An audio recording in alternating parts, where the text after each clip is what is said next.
papo agora é saúde. No J7 Notícias, sua saúde, seu direito. Com Júnior Dezuani. Oferecimento Sim Comércio Catanduva. Por um comércio cada vez mais forte. Muito bem, já está aqui conosco, vou até dar um ênfase maior na bancada do J7 Notícias, o advogado Júnior Dezuani. Muito bom dia, seja bem-vindo mais uma vez. Bom dia, Marcão, bom dia, Zé, bom dia, João, bom dia aos nossos ouvintes e amigos da J7 Notícias. Muito bem, assunto de hoje sobre sua saúde e seu direito. Ok, Marcão, hoje eu não tocar no assunto que acontece com todo mundo que procura o atendimento médico, né? E nós fazemos isso de maneira inconsciente até, ou sem saber o que nós estamos fazendo ou assinando, né? Que é o famoso termo de consentimento livre e esclarecido. Então, é um documento que você assina antes de um procedimento, geralmente um procedimento médico, onde você concorda com os procedimentos que serão realizados em você, e ali constam todas as possibilidades, os riscos que podem ocorrer disso.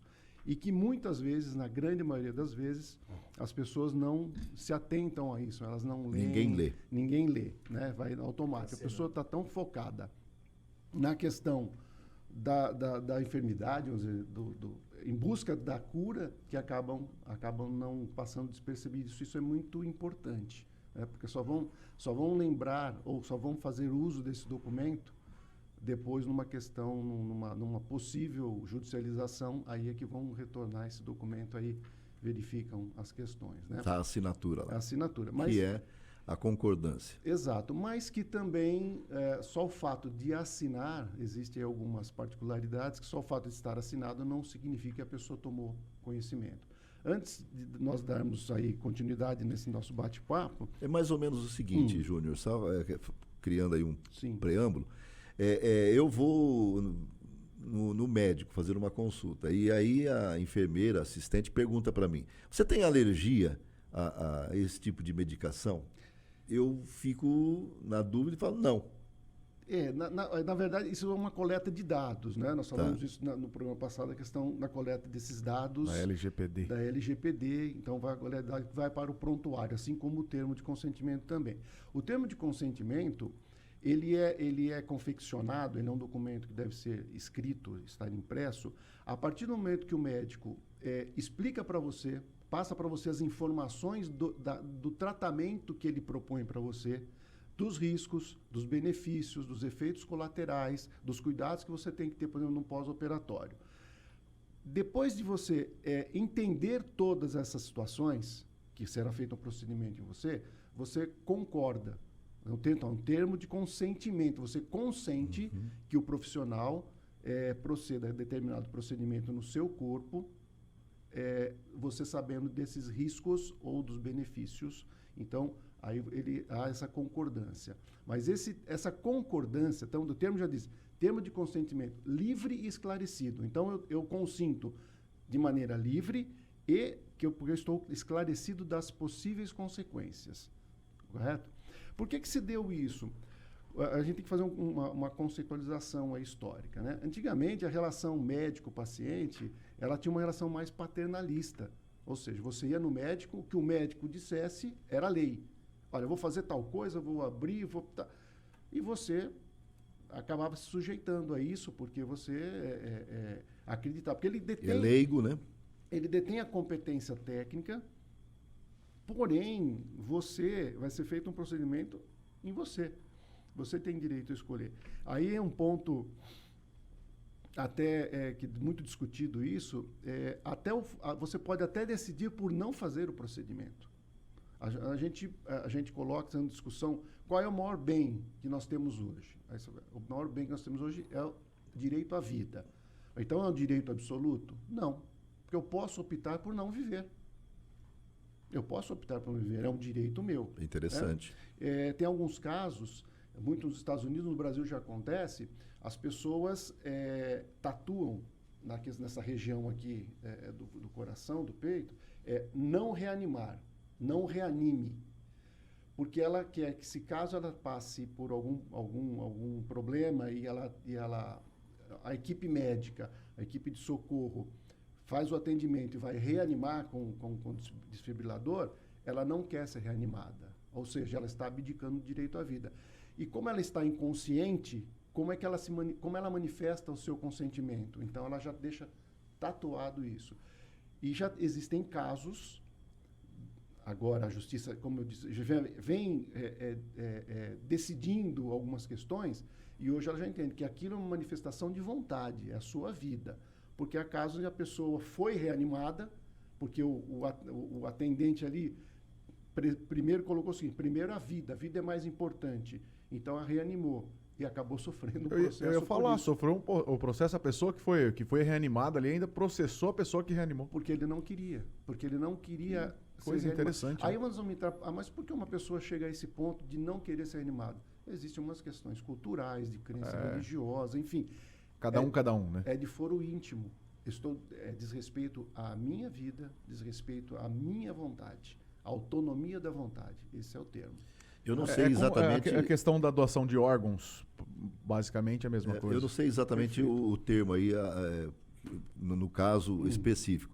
Mas agora, recentemente na Suíça, o ator francês, Alain Delon, ele deixou explícito, claro, que ele queria... Não a eutanásia, eu não sei se é mais ou menos isso, mas assim, ele não queria nenhum tipo de procedimento para continuar a viver, porque ele achava que ele ia ter uma vida vegetativa, né? Isso. Foi mais ou menos isso. É um caso bem recente de um ator consagrado, Alain Delon, né, dos anos 70, né? 60, 70. Do seu tempo, Marco. Eu vi filme do Alain Delon. Exato. Isso é um assunto, a questão da autonomia da vontade em relação à vida. Quando não há uma doença que não tem cura, então você pode optar por não sofrer as consequências de um tratamento doloroso e continuado. Então você faz uma opção de conscientização de que você vai morrer, então você quer viver aqueles últimos períodos de uma maneira mais tranquila. Suave. Então, isso acontece, é comum. Pessoas que são acometidas de câncer optam pelo não tratamento.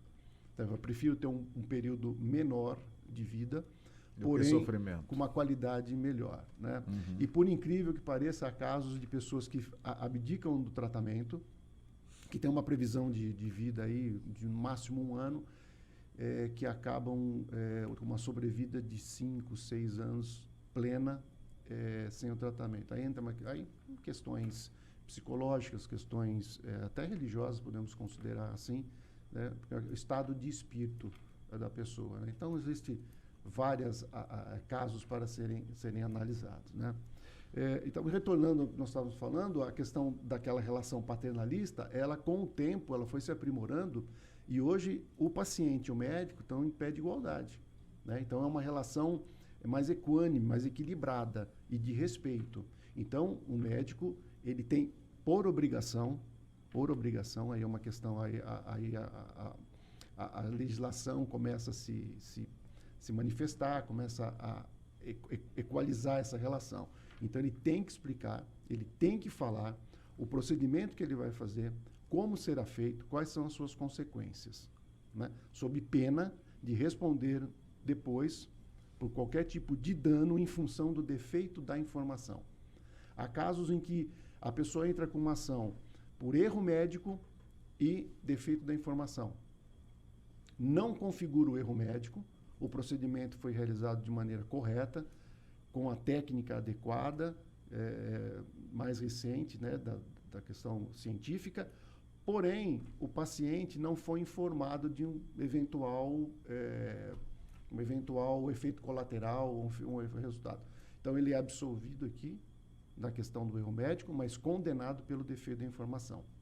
Tem um caso para passar para os nossos ouvintes. Eu não consegui identificar o processo, mas aconteceu em Santa Catarina, no Tribunal de Justiça de Santa Catarina, onde determinado procedimento, ele poderia, um dos efeitos colaterais, um dos efeitos que poderia dar, era de 0,03% dos casos. O médico não passou, ele passou algumas outras consequências e não passou para o paciente. E aconteceu nesse paciente. O paciente teve os efeitos, mas não relacionou os efeitos que ele estava tendo com o procedimento, porque não foi lhe informado.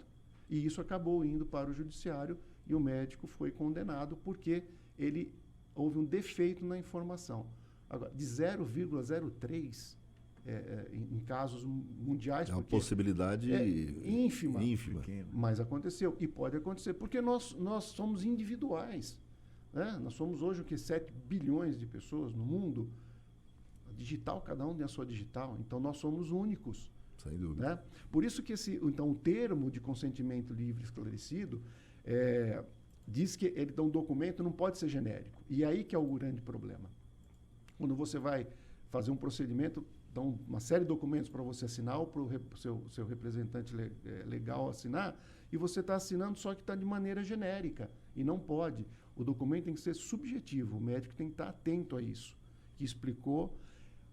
Não só explicar, mas que o paciente tenha compreendido. E para que o paciente leigo, a maioria das questões médicas, os termos, ele tem que falar numa linguagem em que o paciente possa compreender.